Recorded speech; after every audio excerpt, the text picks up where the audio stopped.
Now we're rolling. Damageplan MMA podcast presented by Fierce Fighting Championship 25. On today's show, we've got Melody Shrock, a 2-0 amateur fresh off of her big win at Fierce Challenger Series 4. Shrock continues to rapidly rise the ranks of the amateur featherweight division, and we got the chance to talk about that and a whole lot more. Melody may not be fighting in April, but if you want to watch 4 belts be crowned and one of the most stacked cards in Fierce history, head over to fiercefightingchampionship.com. And if you're unable to attend, the pay-per-view is always available at that website. That's enough for me. Let's kick it over to Melody Shrock.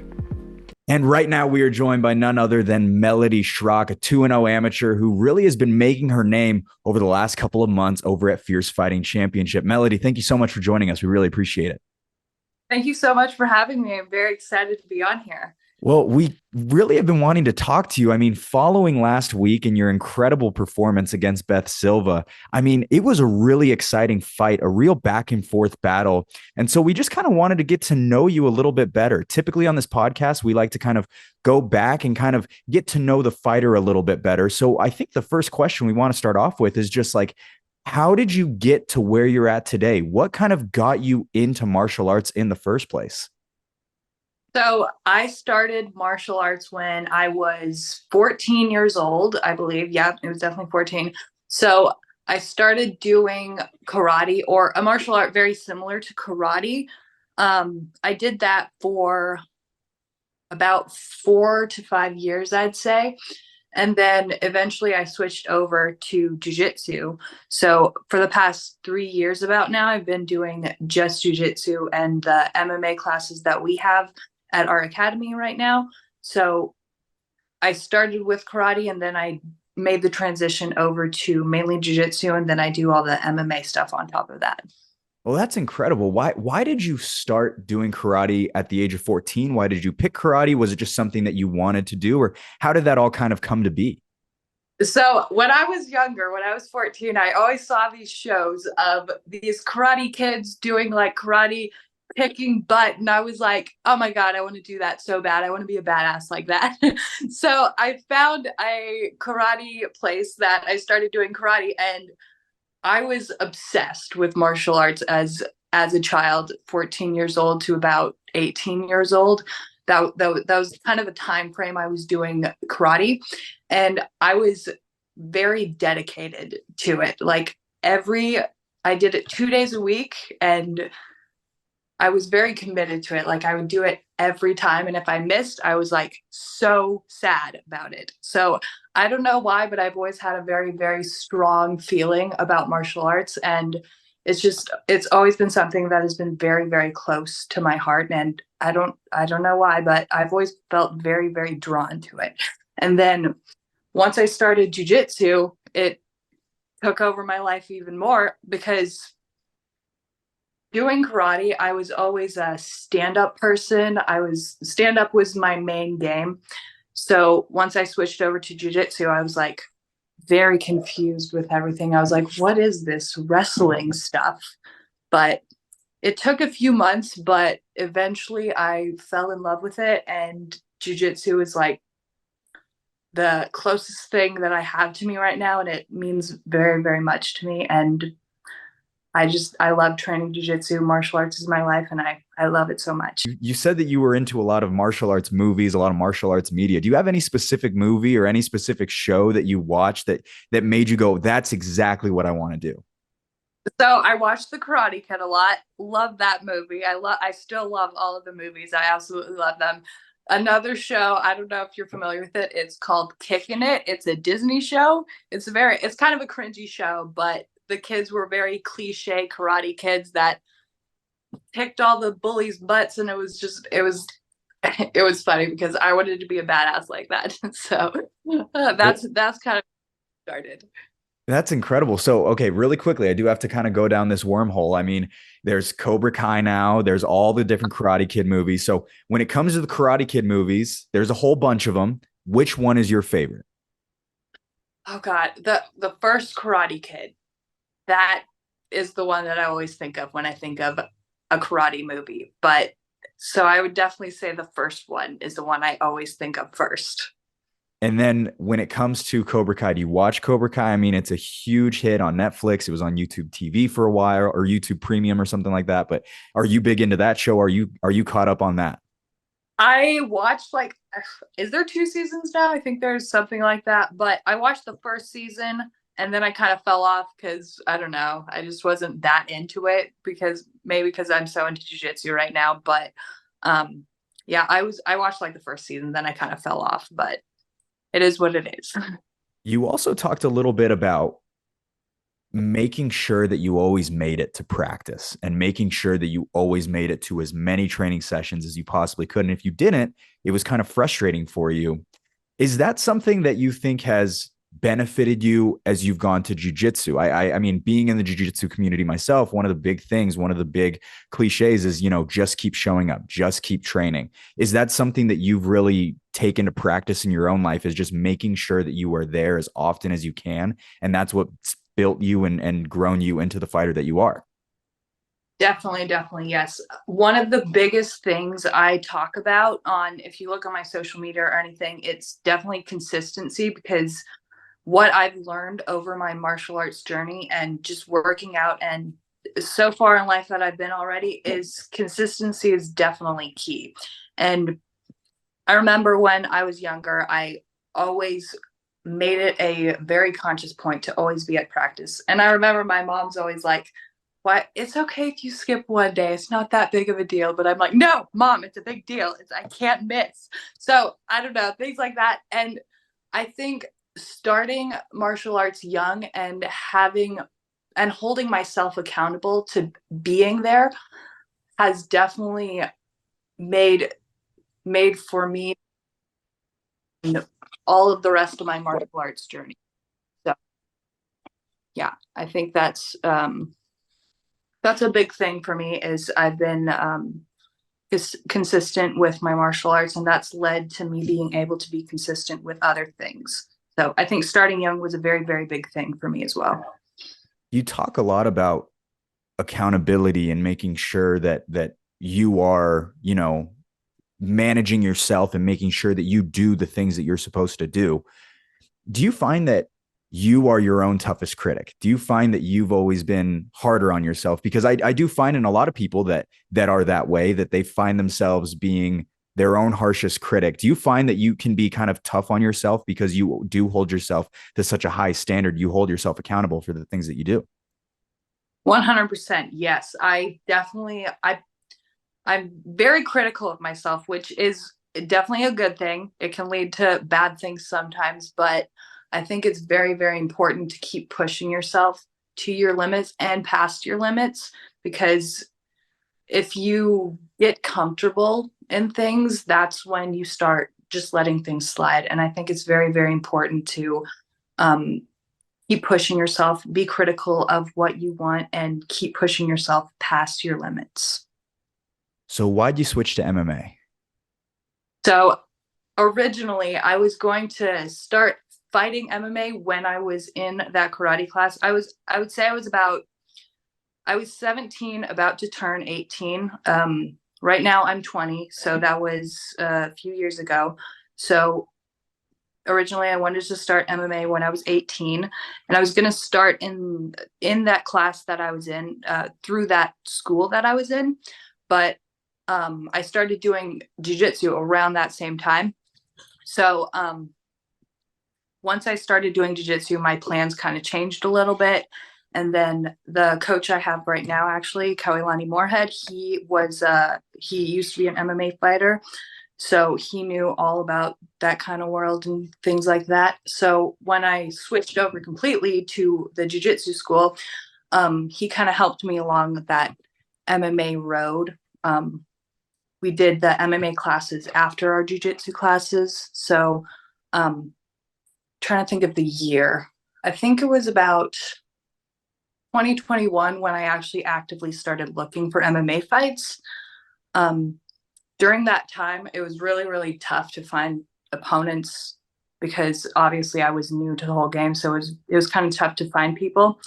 And then once I got going after a while, it just took time and patience to actually have someone come up to me and offer me an opponent and having that stick through. So it just took the patience and it worked out. So I'm very, very grateful for that.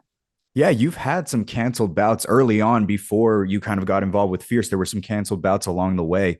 What was that process like getting involved with Fierce? How did you come across Zach? How did Zach come across you? And how did that all get put together for you to fight Nicole Funga last October? So I'm trying to remember. I had some canceled bouts. I think it was April. Yes, it was definitely April of last year. I had a bout fully scheduled, and then the day of the weigh-ins, she couldn't make weight. She went to the ER and all that. So that one got canceled, and I was super, super sad about that one. But I think it was shortly after that, Zach messaged me and he asked if I was interested in doing a 145 fight with Nicole Fuga. And I, at the time, I didn't know what Fierce Fighting Championship was. So I kind of did a little bit of research, found out who Zach was and all this stuff. So I agreed to that bout. And then that was last October. So I agreed to that bout. And then from there, I really, really appreciated how Fierce Fighting Championship took care of their fighters and all that and the professionalism. So I was very, very grateful. And that definitely makes me want to stick around. So I really appreciate that. I will ask, is MMA, is that transition? Because I mean, you were competing in jiu-jitsu and still are very, very consistently. I mean, you're one of the most consistent fighters outside of MMA that is still competing in other sports, specifically jiu-jitsu. That being said, what has it been like making that transition? I mean, in your first fight, you were on your back when you got that submission. And oftentimes in MMA, being on your back is kind of something that's, said not to do, but you do it at such a high level. And then I also saw that growth in your second fight. But what has it been like making that transition? It's been very interesting. I mean, naturally, I feel very natural at jujitsu. It's something that comes naturally to me. And I think specifically the type of jujitsu that I do, which is Gracie jujitsu, it's very we focus a lot on the old school jujitsu that Hoist Gracie, Hickson, all those people, the jujitsu that they used to do. We really bring that over and use that in our MMA. And I think that's a big, big help because the jiu-jitsu that they did, it was meant specifically for fighting, avoiding punches, getting to clinches, avoiding as much damage as possible. So I think a big part in my jiu-jitsu is that it is Gracie jiu-jitsu and that we use the concepts and the philosophy of avoiding as much damage as possible and getting close and all of those things. But yeah, the transition for me, it was very rough at first when I first started doing jujitsu from karate because I felt unnatural on the ground. So it definitely took a few months and I was like, what is going on here? But something for me clicked after a few months and then I started really getting in the flow of everything. And then once I started doing that, I started training like 7 days a week of jiu-jitsu and training like a maniac because I was obsessed with it. So, and I still do to this point, not as much as when I started, but I still train pretty much every day of the week. So I do want to ask you specifically, you talked a lot about the Gracies and things like that. A lot of Gracie specific schools really, really focus on the gi. What was it like transitioning from primarily, I would assume, did you train mostly in the gi when you first started? mostly gi, yes, we did both, but primarily we did mostly gi, and still to this day we still do mostly gi. In my jujitsu competitions, I actually prefer no gi a lot more, which is strange because we do train in the gi a lot more. But we have striking classes with striking and jujitsu together, which are no-gi. So that could be a reason why I feel so comfortable with the no-gi aspect. But I definitely do prefer competing in no-gi because there's much less friction and all that with the gi and stuff. But I found training with the gi especially like general MMA training where we're punching, it goes to the ground, we start grappling, things like that. It makes your jiu-jitsu a lot better if you're wearing the gi, because you can't really slip around. You have to use the technique correctly. So I find that using my gi and training definitely helps with my no gi aspect. And then also with MMA, there you can't grab lapels and stuff with that in MMA, so you kind of have to switch over that mindset. But I would say training in gi has definitely helped me improve my technique a lot. I do want to ask you, while we're just kind of on this conversation of that transition from, competing so much in jiu-jitsu, obviously you have that karate background, but that transition over to MMA, did any parts of your game have to change? So I would say nothing really had to change for me, because like I was saying about Gracie Jiu-Jitsu, the philosophy of Gracie Jiu-Jitsu is that we're starting from standing, because again, Gracie Jiu-Jitsu is self-defense based. So the fight, for the most part, always starts from standing. So that's how we always start. We start with self-defense techniques. We do some takedowns maybe, or one or the other or so. And then it's like we start from the top and then we go down to the ground. So very similar to MMA. So I would say my game didn't have to change that much, because I was always used to starting standing and then we would go to the ground. And again, we were very used to throwing strikes and things like that, because in Gracie Jiu-Jitsu, there's definitely strikes. We're always looking for ways to protect ourselves. So it was natural for me to kind of protect myself, get to a clinch and take down, and then from there control the position. So you're 2-0. You fight Nicole Funga, who was kind of a quicker first round submission. And then you fight Beth Silva, which that fight was a whole lot different than your debut. Just a couple days removed. I mean, what did you learn in that second fight? And what was, I guess, just your initial thoughts on how that fight went and how different, I guess, it was than your debut? Definitely. So I would definitely say my second fight was a lot tougher than my first one. I took a lot more strikes, and obviously with my second fight, I definitely see improvement for myself that I could do with my stand up and striking and all of that. But Bethany had some good striking, I would say. Her Muay Thai was pretty good. I definitely don't think I feel as comfortable striking, or I didn't, for some reason in that fight, I didn't feel as comfortable. Not sure why exactly, but once I get to my clinch, I start feeling comfortable. But I think that's where I need to start working on my striking a bunch. And I mean, when I'm training, I feel super, super comfortable striking and all of that. But again, with being in the cage, it's like adrenaline, and you go like, you kind of forget a lot of things. So I would definitely say it was a tough fight, and Bethany was very good standing and on the ground. I was very impressed with how she did as well. But yeah, I would say I definitely need to work on my striking a bit, and we'll see where we go from there. Well, you both were absolutely incredible. And I've got to ask you about that first round submission. You talked about it in the post fight a little bit with Jason, but the adrenaline's pumping, you're exhausted. And a lot of fighters tell me, like, I don't even know what I said in the post fight interview, but a couple days removed, how close was it? And how shocked were you when she didn't tap to the first one? So yeah, that's a big thing. I very much regret that round. So I knew I had that armbar, and I think I'm sure Bethany has some very flexible arms. I could definitely tell. My sister, she has very, very flexible arms, and I was like, am I armbarring my sister right now? What is going on? But I definitely thought I had that armbar because I was extending. Where I made my mistake is when she started punching my leg.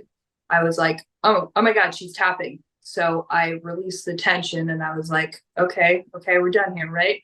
But then I realized she was punching me, and then at that point it was too late, and she had already come up.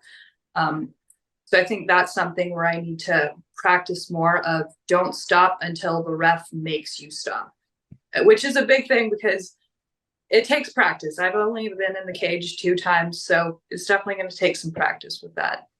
And that's what an amateur career is all about, right? I mean, it's learning these lessons now. And I mean, coming from a jiu-jitsu standpoint, it's like when you feel a tap, you let go. That's just being a good teammate. That's just being a good competitor. But in Yeah. MMA, it's kind of different, right? And so that adjustment has to be made. Speaking a little bit about growth in MMA, what would you say is the biggest thing that you've grown or learned about yourself, your game, the way that you fight from the beginning of October before you made that walk against Nicole Funga versus now 2-0 beating Beth Silva last weekend? So the biggest growth thing I've learned, I think, I mean, right now after this last fight, I'm like super pumped about MMA. I'm like, I want to do everything right now. And I think I wanted to feel what it was actually like to bash it out fight. I did to an extent want to do that, and I definitely got that with Beth. And I mean, obviously, I would want to get the win in the first round like I did with Nicole, but I do think it's important to get that grit in MMA and really learn how to fight through all of that adrenaline. And when you're getting hit, I think that's something very important that I learned that needs to be learned in MMA at some point. So I think that's a big thing I've learned is just pushing through, getting that grit through all of those punches, through all of that, everything going on in your head. I think it's very important for me, at least, to learn how to fight through all of that. I mean, fighting through the fire is one of the toughest lessons that you learn in this sport, especially for someone who goes from one fight where it's a first round finish and the second one is a striking battle, a grappling battle, back and forth the entire time for the entire 9 minutes. What was going on in between rounds? Because I think I said on the broadcast that going into the second round, I was like, this is uncharted territory for both. Beth being her debut and Melody getting the finish in the first round. They've never gone to the corner after already being 3 minutes into a fight. What was it like having a corner, listening, talking, sitting on the stool, getting back over there and hearing some of the adjustments that needed to be made? What was your corner saying and what was kind of going through your head? So yeah, it was definitely strange for me to go to my corner and talk to my coach in between rounds. But I definitely think it was good.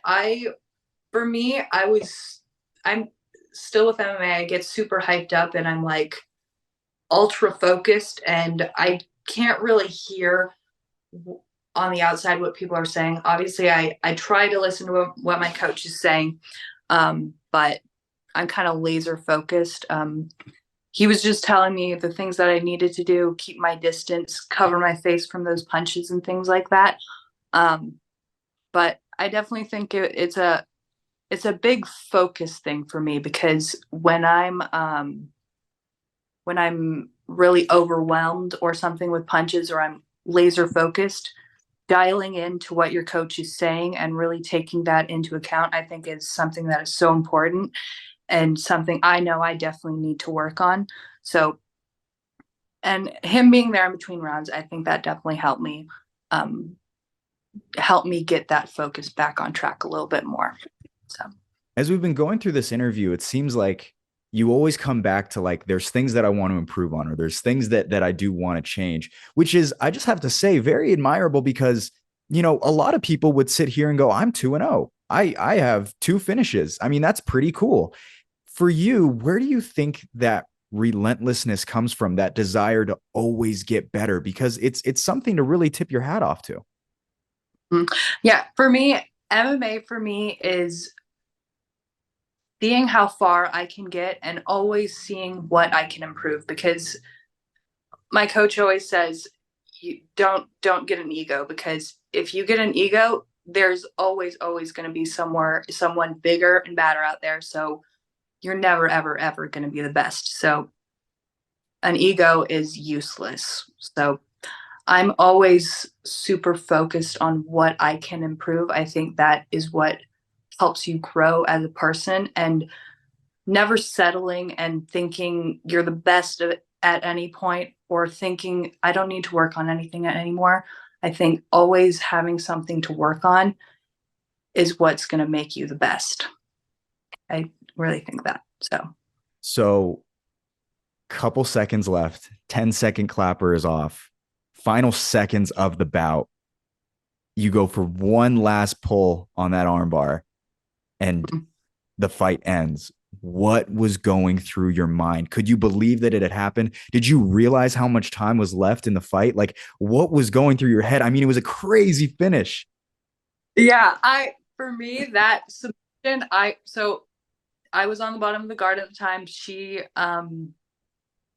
I don't know what I was thinking, to be honest. I was definitely very tired and very my head was going crazy, and I don't know. I don't remember exactly going for that armbar. I just kind of my body just kind of did it because I saw that arm there and I threw my leg up and over and I was like, okay, I'm gonna give this a try. And I was surprised when she tapped. I was surprised when she tapped. So but I saw her arm there and I was like, okay, let's do this. And the time, I was aware of the time that was on the clock. I think it's so crazy that there was 1 second left. I think that's absolutely insane. But yeah, I think it was very, very good timing for that. I think that armbar, I'm very glad it was right there at that time. So yeah. So back-to-back wins, back-to-back arm bars. Is it safe to say that is your favorite submission? 100%. The armbar from the guard, that is the light of my life. I love it so much. You're doing very well. You're doing very well in a promotion that has tough fights for you. You just faced two tough opponents in Nicole as well as Beth. And when you look at where you're at, you kind of talked about earlier that you're all in on MMA. Take that as you will. But how far do you want to take this? How far do you want to go with this? I've really been thinking about that recently, and I think for me, I want to see how good I can get. Whether that be in Bellator, UFC, whatever that may be. Personally, I would like to see how far my skill level can take me. Yes, I definitely like to go professional. I would love to go in Bellator, UFC someday, or one of those big promotions. But for me, all I want to see how far my skills can take me. So, well, we hope you go as far as you possibly can. And we look forward to continuing to cover and watch and follow you along your journey. She is Melody Shrock. Thank you so much for joining us today. We really appreciate it. thank you very much, Blake, for having me.